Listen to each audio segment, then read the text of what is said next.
This is Lady Lane at its junction with Vicar Lane in Leeds. To many people familiar with Leeds, this is where the Red Bus Station used to be. In the past there was a workhouse on this spot. Lady Lane gained its name because it ran down and crossed over the Lady Beck, a watercourse that marked the edge of the Leeds township in the past.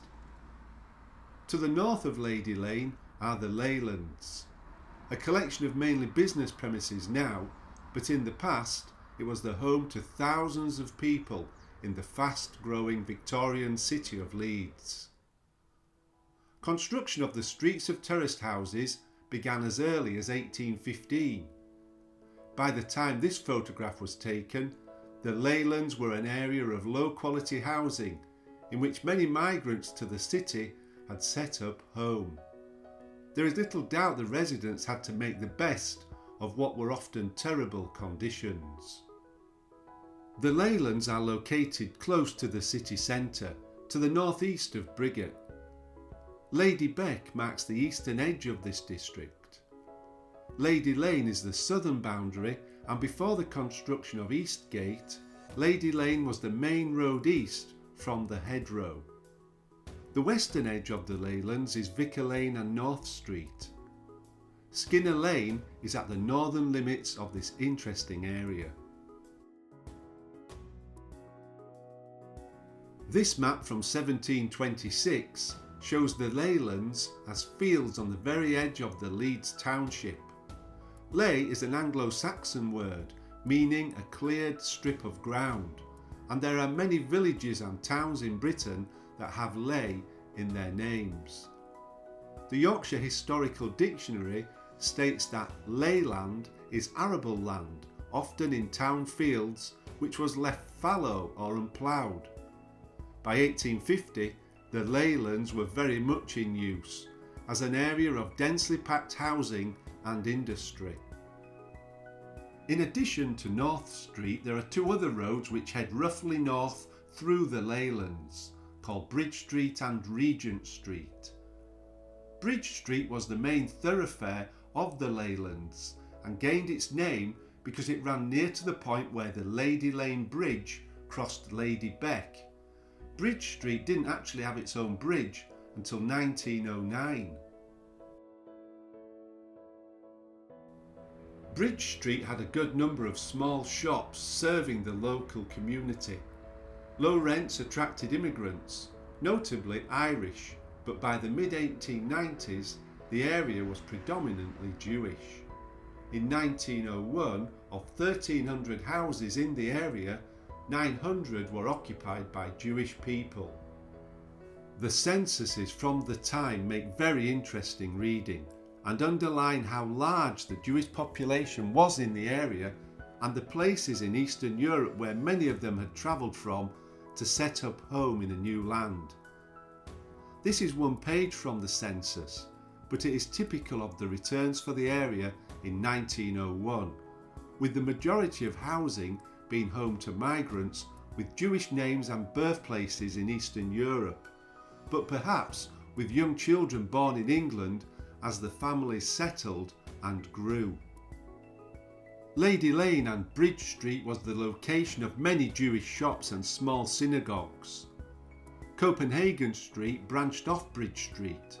Several of the posters on the wall to the left in this photograph of Copenhagen Street are in Hebrew.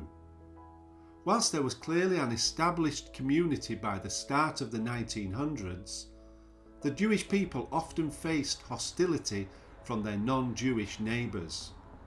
Some cafes in the centre of town, for example, refused to serve them.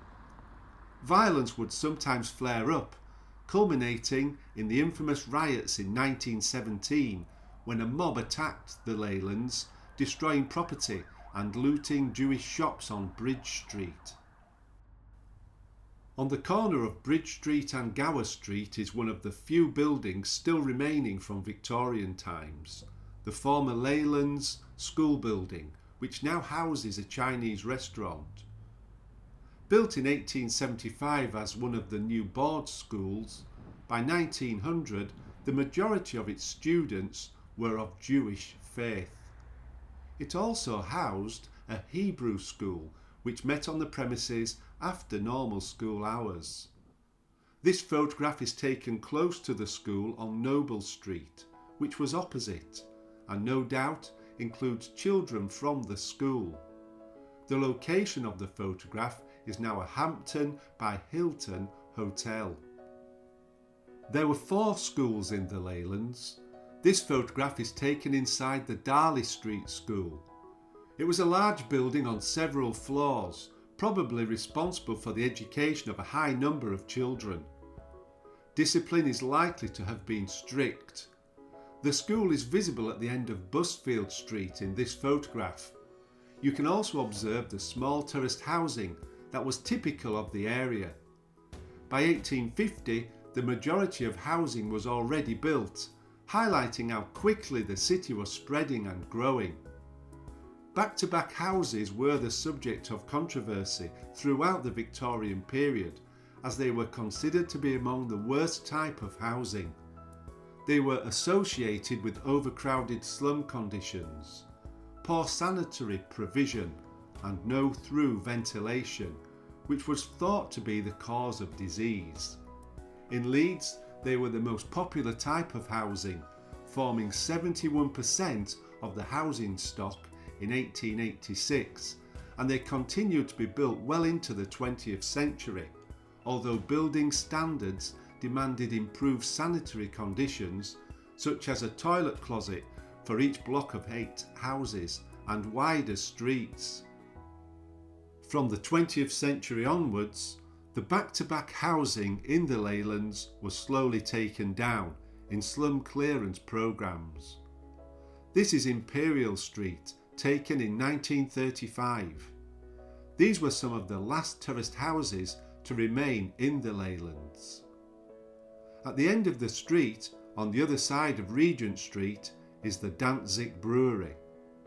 Leeds has a long history of brewing, and the Leylands was home to a number of malt houses and several breweries, including the Melbourne Brewery.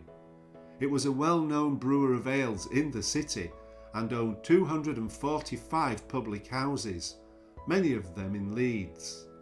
The brewery was acquired by Joshua Tetley & Son in 1960, and brewing ceased 1 year later, but there are still pubs in the city bearing the name.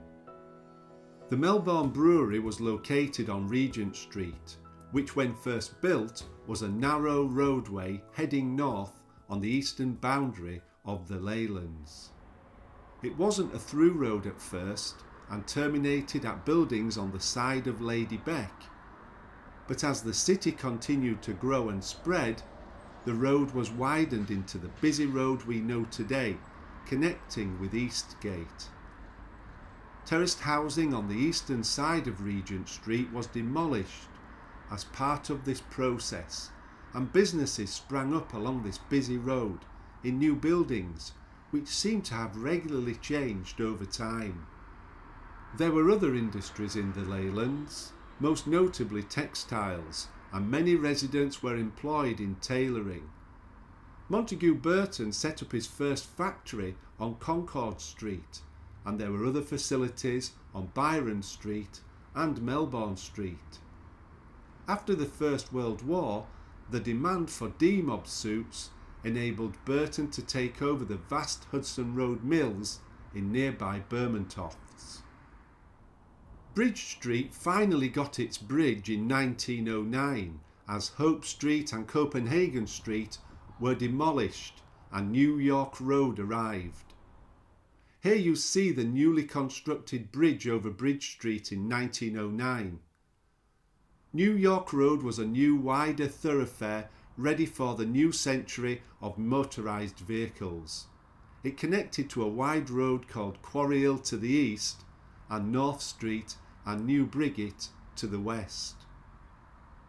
In future years, this bridge was widened still further, and the southern end of the Leylands were practically cut off by the arrival of the A64M Inner Ring Road, which runs alongside New York Road.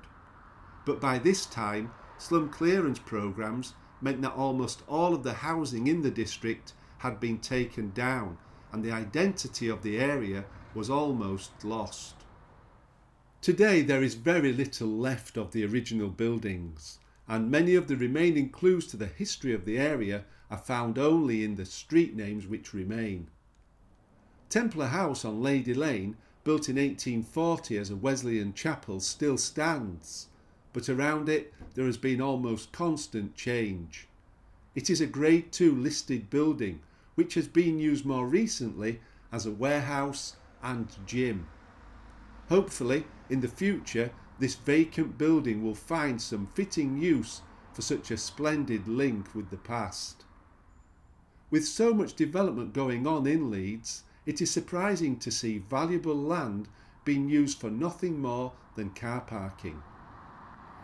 There have been some residential buildings added in recent years, and some buildings, such as Crispin House, a landmark building on New York Road, has been turned into apartments.